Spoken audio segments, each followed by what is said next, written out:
Washington has cracked down on Beijing's vessels over illegal fishing and gray zone operations in South China Sea. From the waters of the Pacific Ocean to the coasts of Antarctica and Africa, China's fishing fleet is emerging as a new geopolitical flashpoint between Washington and Beijing. The Chinese distant water industry is by far the world's biggest in terms of catch volume and fleet size, and is estimated to have about 10,000 vessels worldwide. It has long drawn criticism from conservationists for its pillage of endangered species and from human rights experts for abuse of workers on the high seas. Over the past year, however, a crackdown on the industry has become a pillar of Joe Biden's broader Indo-Pacific policy designed to push back against China. With U.S.-China relations at their lowest point in decades, fishing has become an increasingly acute point of tension between the military superpowers, experts have warned.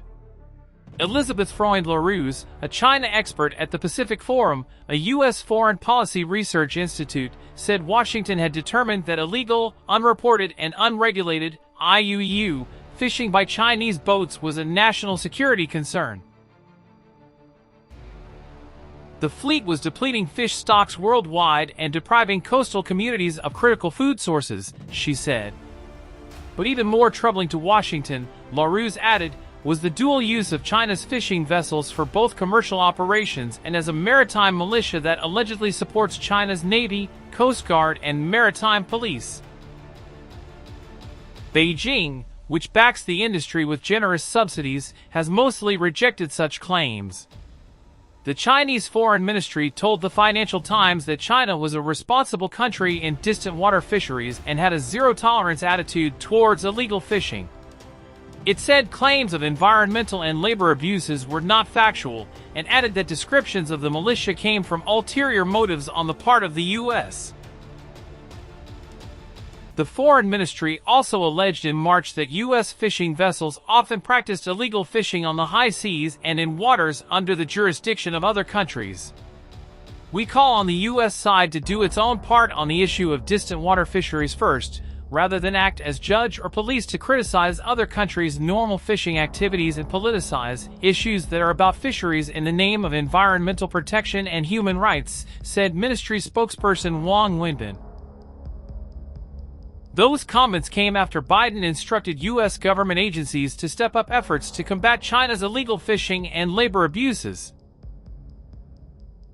The U.S., Japan, Australia, and India last year announced a satellite-based initiative to help countries in the Pacific region track illegal fishing and China's alleged maritime militias.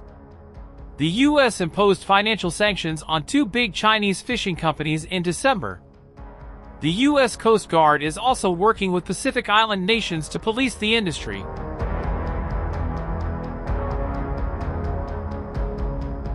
China's use of a maritime militia alongside its fishing vessels and Coast Guard, coupled with its occupation and militarization of the disputed islands, reefs and atolls in the South China Sea, were viewed by analysts as gray zone operations that increased the risk that other countries would respond more forcefully, said Evan Laxmana, an expert on military modernization in Asia with the International Institute for Strategic Studies.